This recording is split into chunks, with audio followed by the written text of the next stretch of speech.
صباح الخير. النهاردة هنعمل مع بعض واحدة من ألذ الحلويات اللي ممكن تجربوها بجد. على قد ما هي سهلة وبسيطة، على قد ما شكلها فاخر جدا وطعمها مفيش أحلى من كده. تقدروا تعملوها في أي مناسبة هتشرفكم قدام ضيوفكم.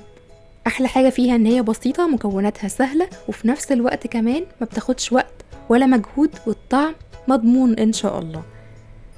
هنعمل مع بعض كيكة الشموع الفرنسية. لو كنتم أول مرة تتابعوني، أنا نسمة الخياط. ما تنسوش تعملوا سبسكرايب للقناة وتفعلوا الجرس عشان يوصل لكم كل الوصفات الجاية إن شاء الله. الكيكة دي من أولها لآخرها بتتعمل في الخلاط، فمفيش أسهل من كده. هنجيب الخلاط ونحط فيه تلت كوباية زيت ونص كوباية حليب بدرجة حرارة الغرفة، وبيضتين كبار بدرجة حرارة الغرفة. يستحب دايما واحنا بنعمل اي كيك نطلع البيض من قبلها، بلاش نطلعه من التلاجة على الاستخدام على طول. وكوباية الا ربع سكر حبيبات، معلقة صغيرة فانيليا، وناخد الخليط ده كله نخلطه في الخلاط كتير، يعني من 3 ل 4 دقايق. ده بيفرق جدا في القوام ويخلي الكيكة هشة ومنفوشة كده وجميلة. شايفين القوام بقى فاتح ازاي وكله هوا؟ ده المطلوب. بعد كده بنزل على الخليط ده بالمكونات الجافة كلها، اللي هي كوباية دقيق، 2 معلقة كبيرة كاكاو خام مش المسكر، ونص معلقة كبيرة من البيكنج باودر. بننخلهم كويس عشان لو في اي تكتلات بالمنظر ده نتخلص منها. وبعد كده بالمضرب اليدوي بخلط كل المكونات دي مع بعض، مش كتير، مجرد بس الدقيق يتخلط في السوائل. طبعا مش بنحط المواد الجافة في الخلاط مع الحاجات السايلة علشان الكيكة متطلعش مكتومة. وبعد كده بتأكد بالسباتولا ان مفيش حاجة من تحت من الدقيق مختلطتش كويس في الكيك. وبعد كده بيكون ده القوام بتاعها. المقادير كلها هتلاقوها مكتوبة تحت الفيديو في صندوق الوصف عشان تسهل عليكم. هحضر الصينية اللي هحط فيها الكيك، مقاس 26 او 28. انا مستخدمة مقاس 26. ممكن تستخدموا سهلة الفتح زي اللي انا مستخدماها بتاعة التشيز كيك، او ممكن نستخدم بايركس او اي صينية متوفرة عندكم تنفع تخبزوا فيها الكيك. وبعد كده بدهنها بأي مادة دهنية، زبدة أو زيت، بمسحة بسيطة. وبعد كده بحط فيها الخليط بتاع الكيك، بهزها بالشكل ده عشان تطلع الفراغات. وبعد كده بدخلها الفرن على درجة حرارة 180، يكون متسخن قبل كده. واسيب الكيك حوالي من 25 ل 30 دقيقة على حسب الفرن بتاعكم بيسوي الكيك في قد ايه.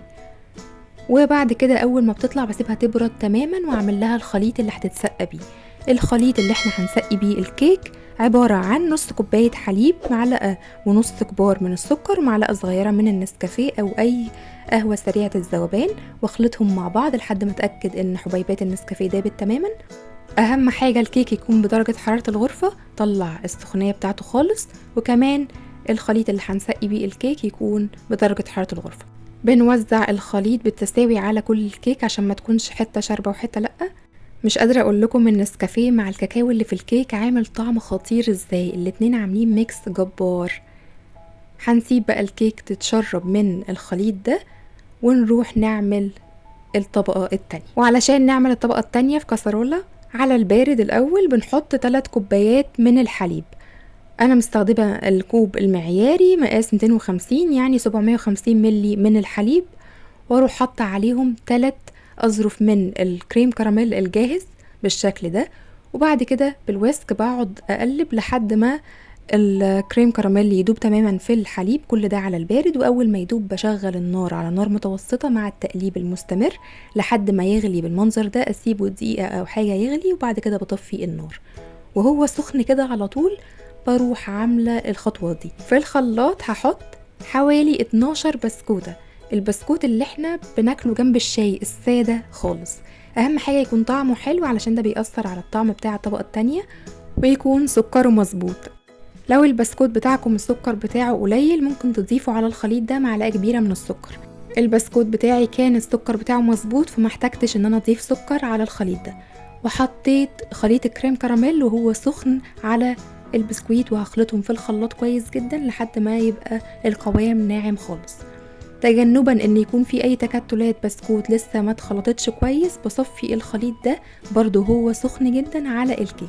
اهم حاجة في الخطوة دي ان احنا نستخدم الكريم كراميل وهو لسه سخن، عشان لو برد مش هيبقى معانا القوام ناعم زي ما انتم شايفينه كده، لانه بيجمد بسرعة. هنهزها كده عشان لو في اي فراغات، وبعد كده بندخلها التلاجة لحد ما الطبقة اللي فوق تجمد. انا الصراحة بسيبها ليلة علشان تكون كمان الكيكة اتشربت كويس والطبقة اللي فوق جمدت، وكمان احلى حاجة ان هي بتكون ساقعة كده وترطب على القلب. وعلشان ازين الكيك جبت كاكاو خام او كاكاو مسكر المتوفر عندكم، وبنخله على وش الكيك بالشكل ده. ما نعملش طبقة كبيرة، مجرد بس حاجة بسيطة. طيب انا لو ما عنديش قطاعة بسكويت زي اللي انا مستخدماها النهاردة، حطيت على وشها ستريتش علشان يبقى النص كده فاضي واللي حواليها هو اللي موجود فيه كاكاو. ممكن نستخدم اي ورقة ونشف اي رسمة في الحياة تحبوها، مش لازم تكونوا بتعرفوا ترسموا. وبروح قصة القلب بتاعها وبعد كده اروح حطاها. انا عاملاها على شكل قلوب علشان القالب بتاعي على شكل قلب. وانا بقطعها السكينة في منتهى النعومة في الكيك، بجد كيك لوحده يتاكل اكل، طعمه خطير. الكيكة هشة جميلة، شاربة النسكافيه كويس. لما تيجوا تاكلوها كده تحسوا ان انتوا بتاكلوا كيك موكا شوكليت على نسكافيه كده، حاجة في منتهى الجمال. تيجوا تاكلوها بقى كمان طبقة الكريم كراميل، بتبقى حاجة من ورا الخيال. عايزين تحطوا بقى اضافة احلى كمان، ممكن الاكياس بتاعت الكراميل اللي بتتباع مع اكياس كريم كراميل تحطوا كده شوية منها على الوش وتدوقوها، هتبقى احلى بكتير وبتدي اضافة جميلة قوي للطعم. ميكس اطعم كده، حاجة في منتهى اللذاذة. وفي النهاية اتمنى من كل قلبي ان الوصفة تكون عجبتكم. كنت معاكم نسمة الخياط، استنوني في فيديو جديد من وصفاتي، وما تنسوش اعملوا سبسكرايب للقناة وفعلوا الجرس عشان يوصل لكم كل جديد، ولايك وشير. باي باي.